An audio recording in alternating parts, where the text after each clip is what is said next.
Welcome to Next to Madison, a podcast to help you live your best life.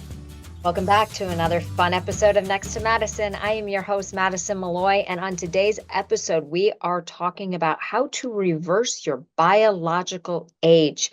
Yep, that's correct. Health is wealth. I am sitting down with the founder of the Becoming Young program. That is a personalized, in-depth look at what is really going on in your body so you can live optimally as long as possible. The research that has gone into this is unbelievable. I have been following his journey. He has been a friend of mine, and it really is true. Our aging and how we feel and how we look always starts from within. And to know what's really going on and to optimize your health is not only going to make you happier, and it's going to make you wealthier. So there is so much to unpack in this episode. You do not want to miss this. Get a pen and paper, or if you're listening in the car, re-listen to it when you get home. There is so much. He is dropping tips, even on things you can start doing today to start reversing that age and how you can get in touch with them to become younger. So this is a jam-packed episode. I hope you guys enjoy. And I appreciate all of you listening to another episode of Next to Madison. We'll be right back after this brief message. It's your host, Madison Malloy, and I have exciting news. My new product is now available on Amazon called Color Your Way to Abundance, a 21-day manifestation guide for wealth, health, and love. This unique coloring journal will help you manifest by coloring in the affirmations while you continue to repeat them. This will help activate these affirmations so they become a reality. Grab your copy today and relax, color, and start manifesting. We are back with our amazing guest on this episode where we are learning how to reverse our biological age. I can't wait for this episode because we live in such an ageist society and we need to figure out how to get to the root cause of it. So anyways, I'm going to stop talking and bring on my amazing guest, Josh Black, the founder of the program Becoming Young. Welcome to the show, my friend. How are you? Thanks, Madison. It's great to see you. Yeah, likewise. So we're just going to get right into it. What was the inspiration and drive behind creating this program? Because you have been working on this for years. Yeah, so, it was real interesting.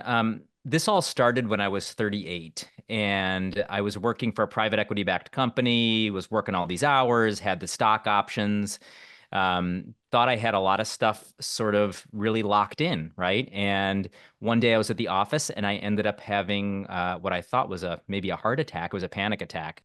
And I was like disassociated and I was walking around and I was sort of embarrassed and I was like, I'm in great shape, I thought, right? And I ended up going on anxiety meds. And over the next few years, it really began my journey into this idea of connecting with my body and beginning to sort of challenge what the narrative was, right? I started talking to my doctor and I wasn't getting the answers I wanted. And it all came to a head during COVID. And so during COVID, I ran, people give me a hard time about this. I ran 13 marathons in just over a year during COVID, right? So we were all stuck at home, right? We were all at home. I had a 4-day weekend every weekend because we were furloughed, right? Because everything shut down. So the company literally was only paying me for 3 days a week. And I live near Chicago and in the suburbs. And a buddy of mine, we said, one day we walked from Chicago to my house, which was 26 miles, right? And what else did we have to do?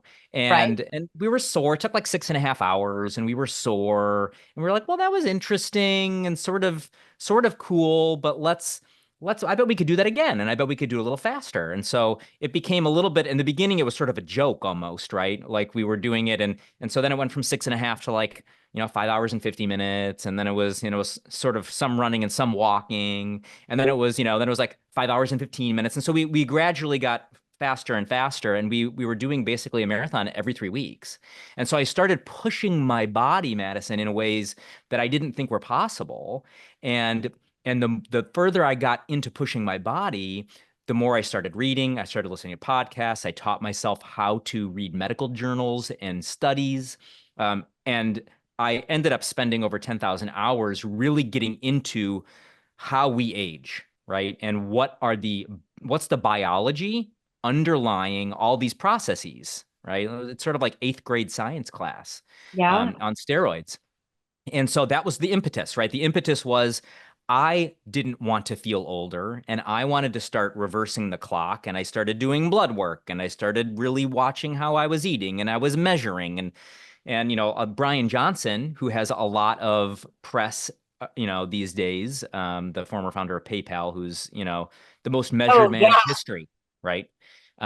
He's spending $1 million a month on his body and he's testing all these things.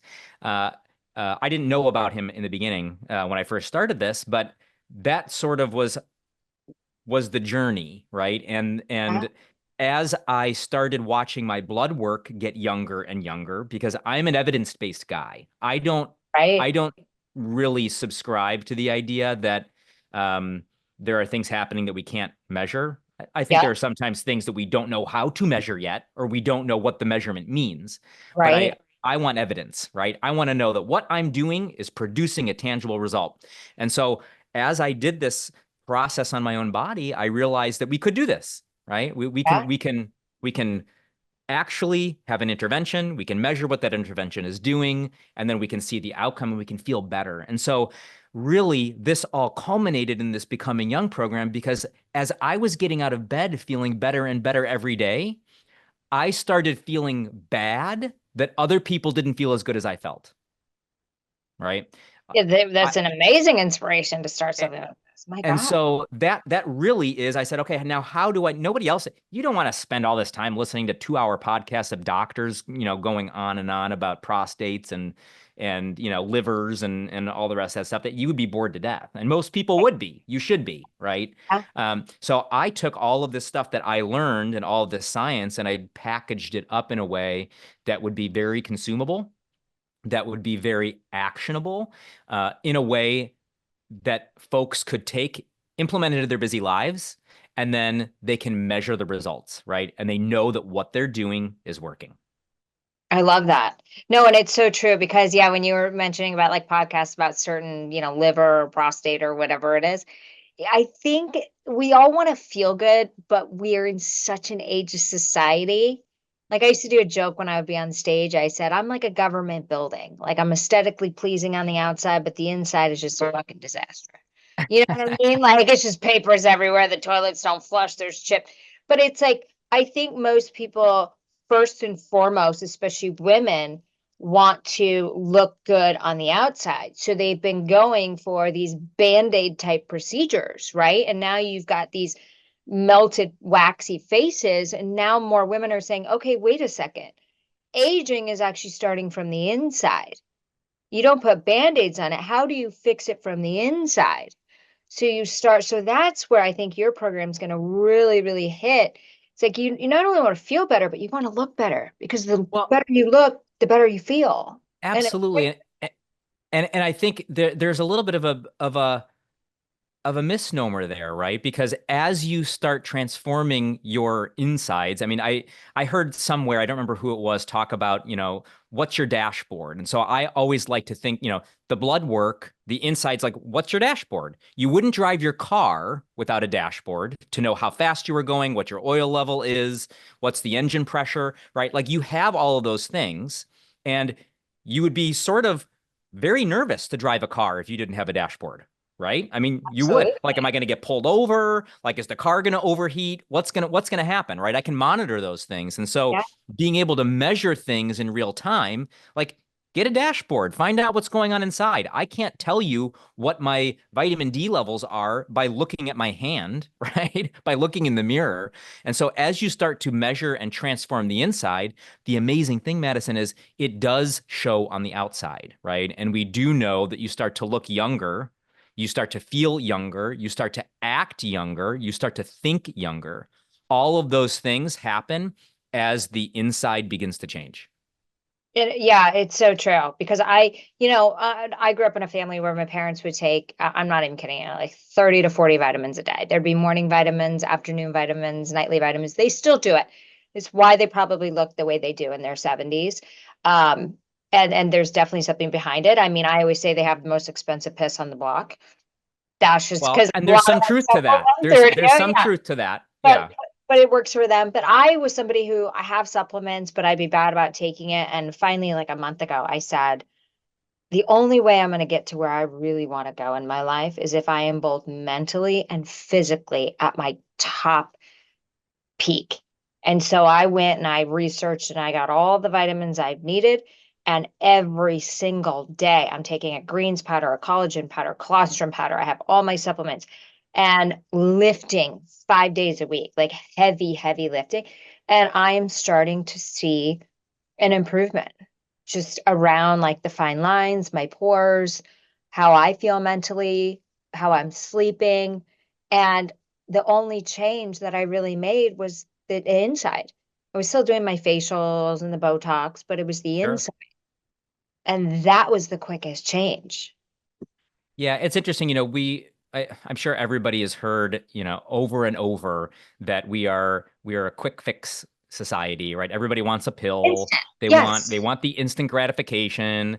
But at the end of the day, the thing that's going to give you the most results is your consistency over time in any of these things, right? It's being consistent doing the lifting. It's being consistent with your diet. It's being consistent with your sleep. It's the consistency, right? And just like you go to the gym and you can lift, if you lift biceps 2 to 3 times a week, you're not going to see a whole lot of, I mean, you'll see a little bit of pump, but you're not going to see a whole lot of results immediately. But over time, Oh, right? All of a sudden, I'll take my shirt off and I'll be like, oh, I guess the last 4 months was making a difference, right? Like this is now noticeable, but it's hard because we're scrolling social media and we are constantly getting those dopamine fixes of the instant gratification, and it's sort of really messed with our ability. And when we're talking about aging, it's the ultimate masochistic long game, isn't it? yeah. None of us are going to see a lot of these results. Like we can see results as far as feeling younger now, but the ultimate result is what we feel like when we're 70 or 80, right? Like that's the ultimate result. And it's very difficult. Most people, I'm a weirdo. I talk about it all the time. I am very committed to trying to live to 120, right? Healthy. There's some people trying to live, 150. They're, oh, we're gonna live to 200. Okay, I don't. I'm Whether or not back we right can after get, 90. yeah, I don't know that, but today we can't get there. We might be able to get on the upper end of that, but we're what we have today, we can't get there, right? There's going to be some amazing things that are happening right now with research that are going to be blowing some things. So I subscribe to the idea that I need to stay as healthy and young as possible, as long as possible, because there's some unbelievably exciting things coming, and Yeah. I want to be able to take advantage of those. I love that. Okay, so what are some things that people can start doing today to start reversing this biological age? Sure. So there are going to be a few things here that are going to be people might roll their eyes, but I'll explain why they shouldn't. Okay. Okay. So we've got dials and levers, right? So when we talk about things like supplements, those are dials. Those are small changes. We can tweak things here or there. But as far as the big levers, right? We've got sleep, which to me, sleep is one of the most important things that any of us can do for our longevity and our overall health. It's going to help you with your energy levels. It helps you with your hormones. It helps you with your recovery. It helps you with your clearing out of all of the toxins and the stuff in your brain for Alzheimer's. I mean, it is truly a miracle, right? So figuring out what your ideal sleep uh, not only pattern, but the amount of sleep you need is, and it varies, Yeah. right? Anything from 7 to 9 hours. I mean, there's going to be some sort of, I know for me, 8 hours and 15 minutes is the sweet spot, right? And I know that because I've tracked myself ad nauseum. I know what I feel like when I get less than that. I know what I feel like when I get slightly more than that. And that's really my sweet spot. So sleep is going to be one of the most important things that you can do in general, right? That's the first pillar. The second is going to be your activity level. So you mentioned the lifting. I think I look at this in sort of two different camps, right? You've got sort of the aging and influencer thing that's happening, and then you've got our traditional science, and some of those, there's a merge of some of those in between. But I think the research is very clear, right? That the more muscle you have as you age, the better off you are. on almost every level. Your metabolism's better, your blood sugar's better, you have less risk of falling. If you fall, you have less risk of injury. I mean, it is just, it is such, it's a, I don't want to say it's a panacea, but it is absolutely one of the most important things that you can do for your health, right? So you lifting 5 days a week and heavy, because I play racket sports with a bunch of guys at my club, paddle tennis, which if you haven't played before, is ginormous in the Midwest, and it is not pickleball. It is paddle, which is played on a raised court, sort of like racquetball, where you play off the walls and stuff. It's awesome. Play it all winter long outside, and uh, and so I talk with these guys, and they're telling me that they're going to the gym. They're like, "Well, I didn't lift that heavy," and I'm like, "Well, that's great that you got in there. We want to get heavy, right? We want to it should be difficult, right? And there are a variety of ways that we can sort of measure and test what would be optimal by age. One of the simple things is grip strength, right? And so typically the scientists, we like to say that if you want to be in great shape with your muscles at, call it 80, right? At 40, women should be able to lift 70% of their weight. So take two dumbbells. If you're 100 pounds, right? That would be 50 pounds of dumbbells. You should be able to hold those for 1 minute, right? Okay, Men, wait. You said yeah, 70% or 50%? 70. So you would take 70%. Sorry, did I say 50? Sorry. Yeah, I yeah. miss I misspoke there. So So that would be 70 70 pounds pounds to 35 in each hand, for a full minute.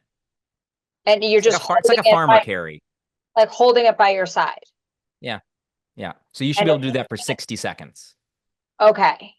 Oh, So, interesting. And what does and that matter exactly? so the reason that is significant is because the stronger you get, the more grip strength you have, right? Think about when you go to the gym and lift, right?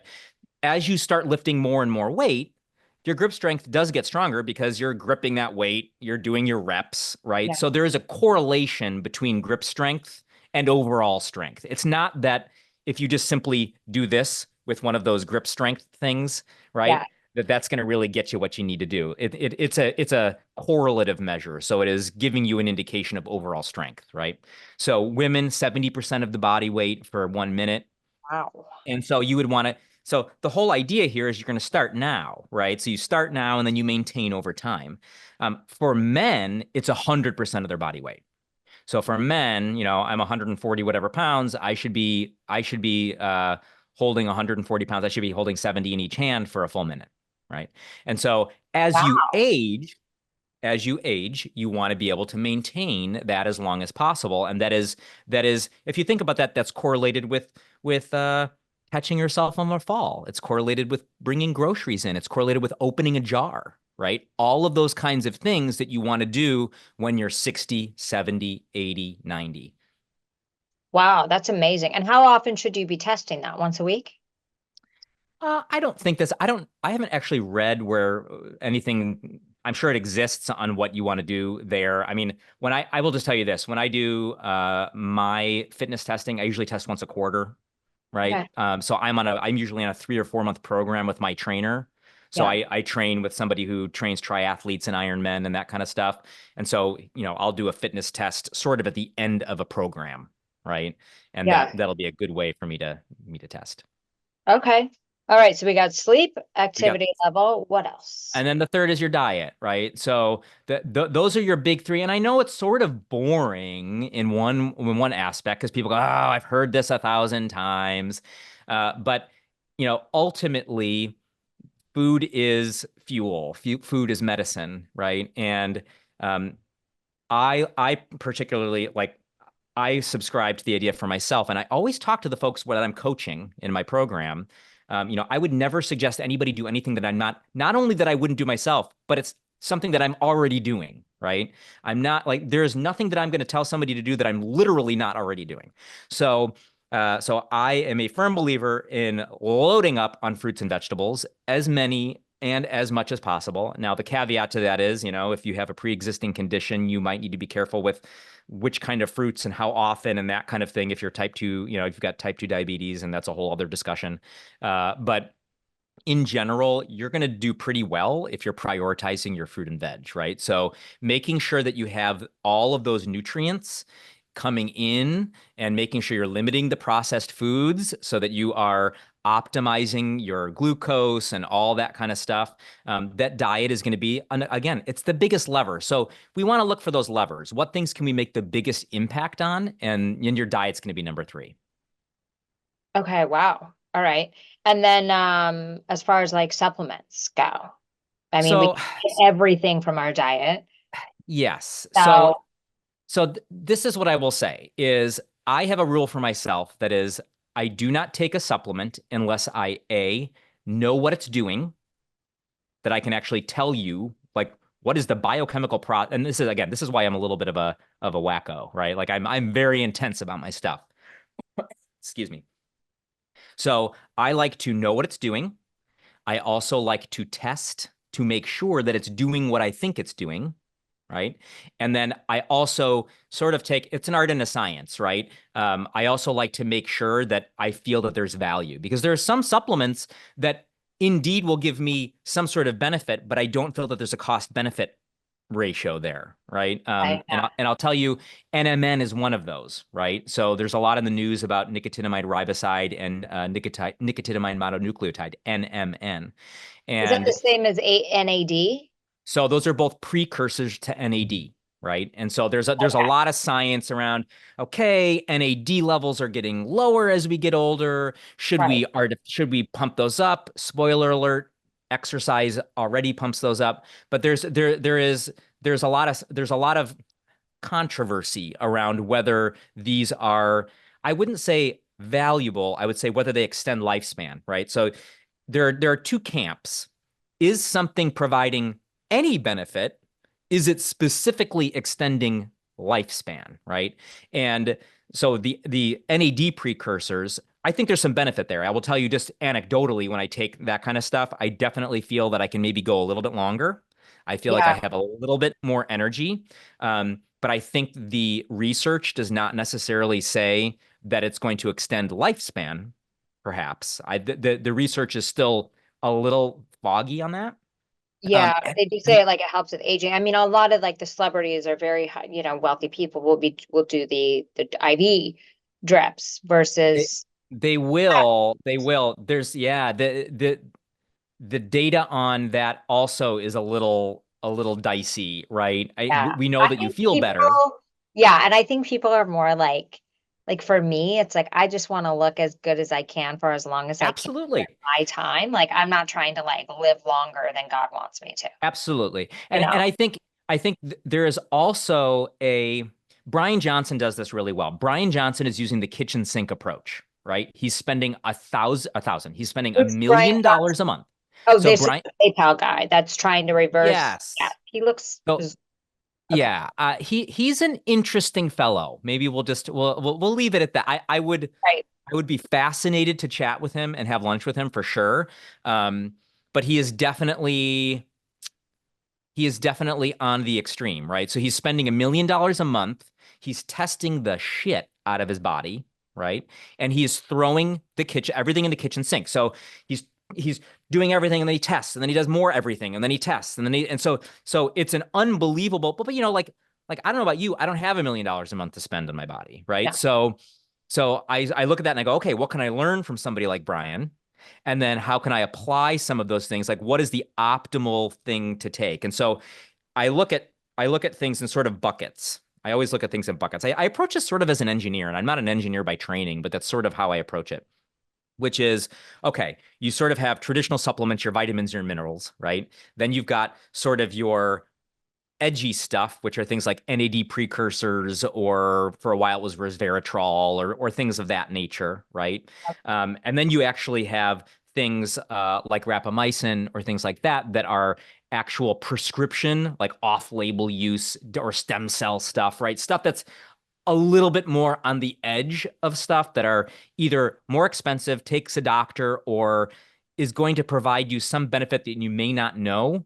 And like if you're not doing everything else first, that's probably not the best place to spend your time. So I think most folks, Madison, are going to benefit from that first bucket the most, right? Which is, you know, your vitamin D, your Bs, your senolytics like quercetin, your NAC, things of that nature. And so the first thing to do is to test, right? So the first thing you want to do is I, I know it sounds annoying. It sounds like it's something that is inconvenient. I test my blood quarterly, right? So I'm constantly pricking my fingers and getting blood work. And it's funny, in the beginning, I So, used to like hate getting my blood work done. Now I go forward and I'm like, who am I going to get to draw my blood work at Quest today? okay, so let's talk about that because usually people only do once a year because it's included in their annual Yep. exam. And when you go to these insurance covered doctors, let's call it primary care doctors, through your insurance, they are only going to test what they get approval for. So you're not getting the full gamut. So let's talk about the importance of private practice blood testing and how are you getting Yeah. it so often and what is the cost? So there are a couple things. So the first thing that I want to tell everybody is, while I absolutely love what we've done with Western medicine, I'm going to throw something out to the listeners, right? Which is, we are in medicine 2.0. So there's been medicine 1.0, and there's a guy that I follow, Peter Attia, who's a lovely doctor, and is an inspiration to me. He's a Canadian doctor, who's on the front end of the longevity medicine. He has a great podcast called The Drive. And and Peter talks about medicine 1.0, medicine 2.0, and medicine 3.0, right? Medicine 1.0 was like bloodletting, right? Like Yeah. like you had some flu, or you had, dysentery. We're going to literally drain your body to try to get the blood out of it. I mean, it was like barbaric stuff, right? So that Yeah. was medicine 1.0. Like people just experimenting on people, right? And then we have medicine 2.0, which is where we've been for a long time, which was, then we figured out about germs, and we figured out that we can actually treat some things, right? And we can cut cancer out, and we can do things. We can heal people in general, right? Like, in broad strokes. We are in the process of transitioning into medicine 3.0, which is really exciting. And medicine 3.0 is using the personalized approach. And the reason I bring this up is because it's very relevant to blood work. And Okay. so I was just talking to a client the other day who got their blood work done. And if you think about, Madison, you and I are not the same. You're not the same as, your best girlfriend. I'm not the same as my best guy friend, right? I'm not the same as my son. Like, every person is a different individual. Everyone's blood work is individual. Everyone responds differently to their environment, to the food, to supplements, right? All of those things are very personalized. Medicine 3.0 is about personalized medicine. And so if you talk about going to your doctor and getting that blood work, the blood work that they order for you is sort of like population based. It's sort of like how Right. they can do the most good for the most amount of people. And even the results that they're reading you are based on population based data, right? So they say, Oh I was shit. having a conversation with somebody earlier today. They've tested 1 million people for vitamin D, right? And Right. they know that the mean, right, the average data for vitamin D in 1 million people is, most of the time, they say between 30 and 80. So they say the normal range is 30 and 80. Now, that's really cool, right? And you're not going to die if your vitamin D is between 30 and 80. That doesn't mean it's an optimal level, right? And so it's really important to do two things. It's important to know what you're getting tested for and to ask. Yeah. And if your doctor won't do it, because remember, doctors, like, they want to get people in and out, right? Like, their job is to treat symptoms. So if you're not getting the blood work that you need, to ask for it. And if you can't ask for it, there's a variety of sites online. I'm actually in the process of developing some Becoming Young blood panels that we're going to be offering next year, specifically to make sure that people are getting the stuff that matters, right? That is not part of that standard blood panel. And I'll give you one great example, which is ApoB. Have you heard of ApoB? No.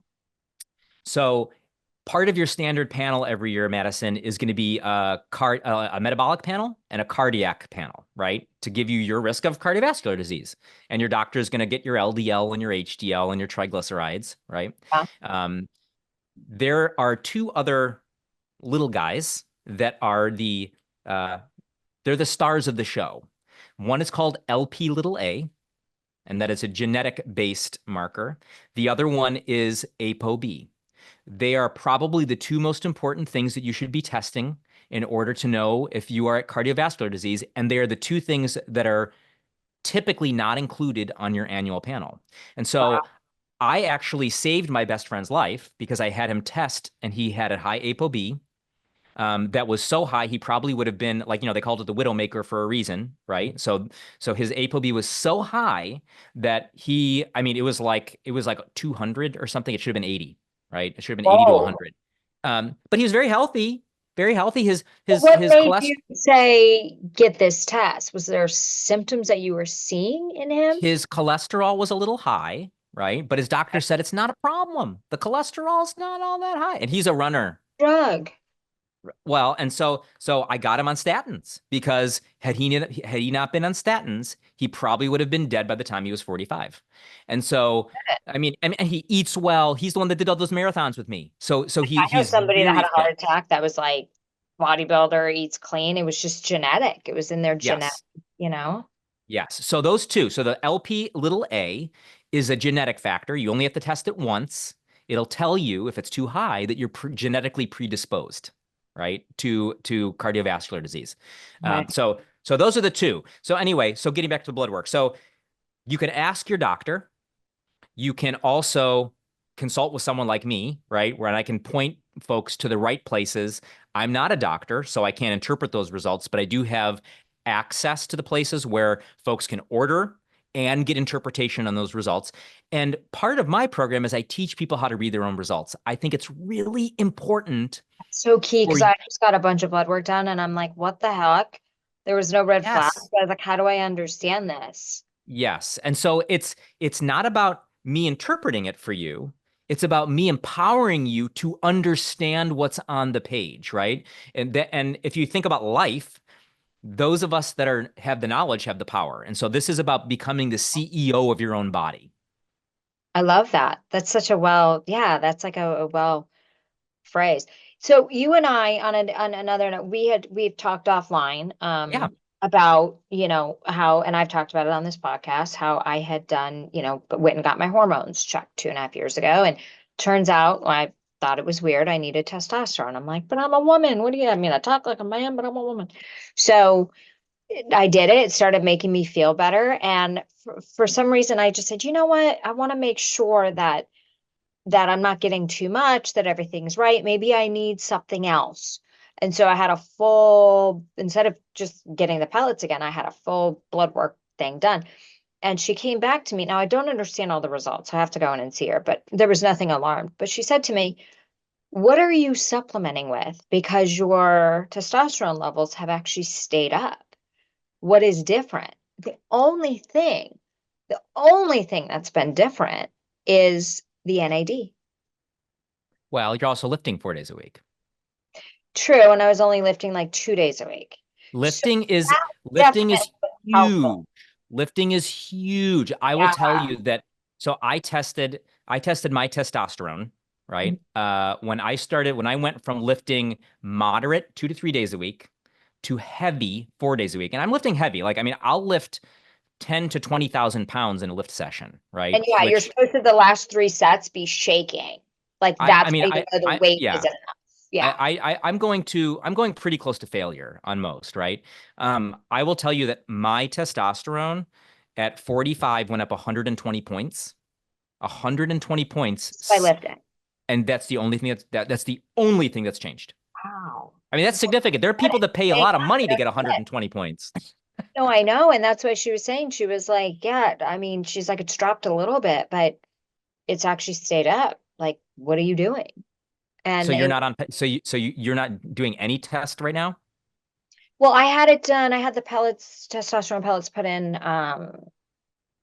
beginning of May, Okay.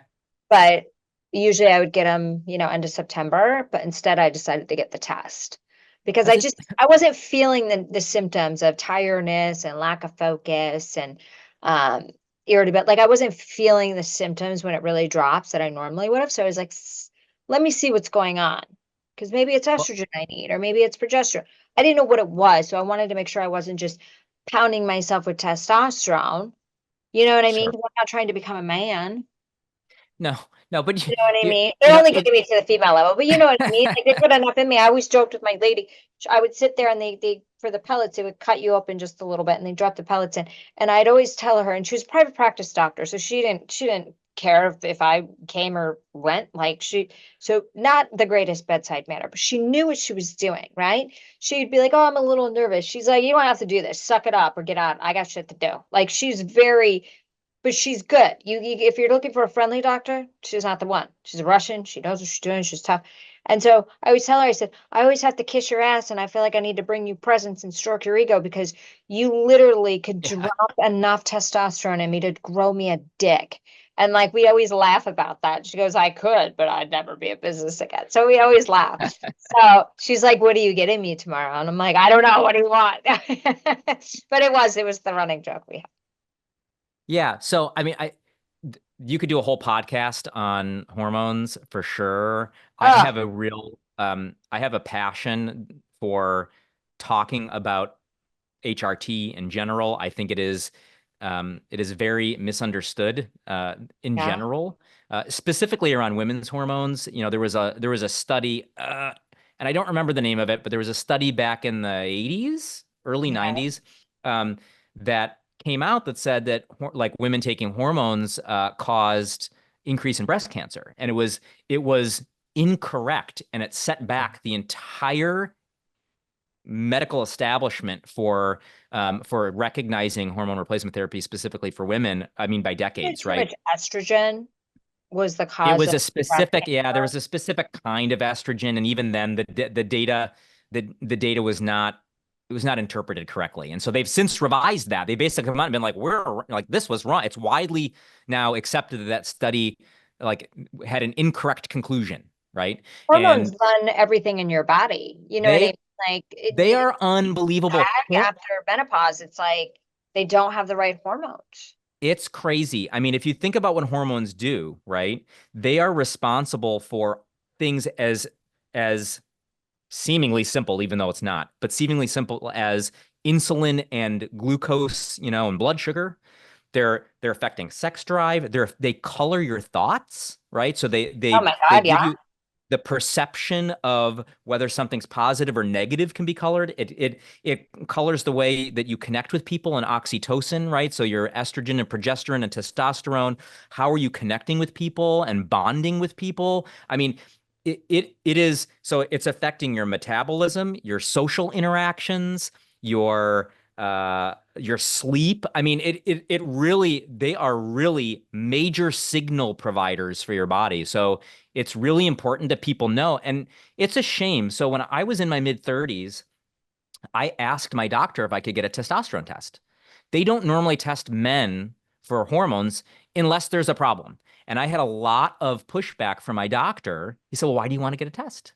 And I said, well, again, this was sort of the beginning before I really knew about, setting up a dashboard for my body, right? I'm like, I sort of just like, I want to know what's going on in there. Like what's happening?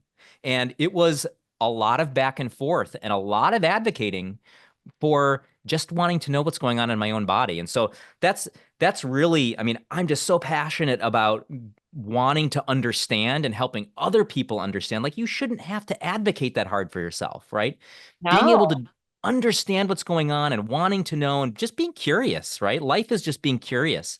Like what's happening in here? How can I make small changes? And that really is the foundation of my program, the Becoming Young program, is how can you make small changes? Nobody has time to do what Josh is doing, right? I'm spending 2 hours a day working out. I am doing lots of different things. I'm testing my blood quarter. I mean, I'm doing all of the things. Madison, you do not have time for that, right? Yeah. But you can get 80 to 90% of the benefit of what I'm doing by just doing some simple things, right? That I show you to do. That is going to make you feel better, give you more energy, and make sure that you age in a way that is, we can talk about aging mindset, right? Like there's this entire we've been fed a line, right? That as you get older, what happens? You wake up at night and you pee more. You wake up feeling sore and stiff. You don't have as much energy. You can't do the things you used to do, right? You're Oh you're God, like yes, the all of these fitness line. things. Yeah. And and the fact of the matter is none of those things are true. None of Wow, them. it's true. Yeah, I think it's just how we just kind of let our bodies kind of, it's amazing. Yeah, it takes work. I mean, it takes intent, and but I shouldn't even say I that. It's think it not take, just work. I say It's it takes intention. understanding. And that's what Yes. your program does. It helps you understand how you can understand and feeding yourself the right nutrients and taking care of yourself properly. That's going to, because here's the thing is like, there's such a correlation between, everybody wants financial success and financial freedom, but there is such a tight correlation between those who actually earn and make the most amount of money and the fitness level. You know, there are not a ton of really fat, obese billionaires unless they're hedge or trust fund babies. I don't know. You know what Elon's I looking mean? pretty. There's a lot. Elon's looking a little plump around the middle lately. That's all I got to say. Well, I'll sit on its face. And I'm just kidding. Anyways. But there is, Madison, there is absolutely a correlation between health and wealth. And what I will tell you is that a lot of my clients, I talk very intently. Why Your are you health doing is your wealth, by the way. That's the key. well, it Yeah. it is, and not only that, if you don't spend the time now getting your aging in check and making sure that you are living well, you're going to spend all that money regaining your health later. So think about this in this Uh, respect. If you are, I mean, I'm 45. What would I give at 65 to be in the health that I am today? I would give probably any dollar in my bank account when I'm 65, right? 100%. So you can plan for that. We Yep. plan for our financial future. Nobody's planning for their health future. Nobody's planning for their longevity and their body to make sure that you can connect those two. This is genius. Okay, so most importantly, where can people find out information? And are you going to offer anything for Next to Madison listeners? Sure. So you can find me and our podcast at becomingyoung.io. It Okay. is the Becoming Young podcast available on Spotify, Apple, etc. So you can check out and YouTube, I should say. I'm always supposed to do YouTube first. YouTube. Of course. Uh, Yeah. so you can find us anywhere there. We have episodes that pop out weekly, and I love bringing on guests. I mean, we have doctors and yoga specialists. And I've got an upcoming one with someone who's going to talk about aging well and sex, which is going to be super fun. And so we've got all kinds of specialists coming on. And the goal I always have, Madison, is to make this like democratized and we can talk about it in a way that is relatable as Yeah. opposed to like I don't want to talk about the very, very specifics of cellular process. Most people don't care about that. I'm super fascinated by that, but we want to have our podcast is a little bit more conversational and, actionable. Um, yeah. So when people go and they want to sign up for the program, are you going to have a place where they can put in like next, how did you hear about us next to Madison? Yeah, yeah. So we'll have a link. I'll pop you a link that you can have on your site, Okay. and in the code you can put next to Madison I want all on the my checkout. listeners to be Yeah, happier, healthier, and wealthier. And absolutely. I, you've become a friend of mine over this past 2 years, and I'm just fat. And I've been hearing about you creating this whole thing, and it's been so fascinating. And I'm so excited that it's finally available because your health is your wealth. And there's such a correlation between looking good, feeling good, and just getting everything out of life that we were designed to get. And Yeah. what you're doing is amazing. And you had so many good analogies on there that I want to repeat. Knowing your inner dashboard was so important, and then planning for your future health, not just your future retirement. Those were such key things that you said that I think people don't often think about. They just No, don't. we So we this we is don't. I mean, I like to think about, what do I want to be able to do in my 90s or when I'm 100, right? And I like to think, like, nobody talks about this, but I like to think backwards. So if I want to be able to go out and walk a mile when I'm 90, what do I need to be able to do when I'm 80, when I'm 70, when I'm 60, right? Like I can work backwards and I say, okay, well, what do I need to be able to do now? I'm 45. What do I need to be able to do today to be able to have that trajectory like end up where I want it to be, right? And And it's hard to think that far out in front. Most people have trouble thinking about what they want at the grocery store in Yeah. 60 minutes, Right. right? And that's why it's important to have somebody who's an expert to be able to take a look. Where are you at? Just like you hire a financial analyst or advisor, like, Yeah. make sure your 401k, like, let's put a Yeah. 401k together for your health. That's what this is. I love that. Okay, so guys, go to becomingyoung.io. And they can sign up for a consult if they want. Everything is individualized. So sign up for a consult. Let me know that they found me on your podcast, and I'll take care of them. And we'll make sure that we get personalized plans together and make sure that every person's unique. And that is a very important part of this program. Yep, perfect. And check out their podcast on YouTube, Spotify, Apple Podcasts, and also on social media. It's Becoming Young. So check that out for sure. And Josh, thank you so much for educating us on this very important It's topic. fun. I like to geek out. Geeking out, I geeking love out. it. I love it. Well, thank you, Josh. And thank you to everyone that's listening. We couldn't do it without you. So thank you so much for tuning in. Don't forget to like, share, subscribe, all that good stuff so we can keep bringing you more impactful episodes to make you happier, healthier, and wealthier. We will see you next time to find out who's next. Hey, your host here, Madison Malloy. Please make sure to subscribe to the show on all podcast platforms and please rate and review us on iTunes and Spotify. Also, if you have any questions or comments, you can email us at contact@nexttomadison.com. I thank you again for listening. Bye.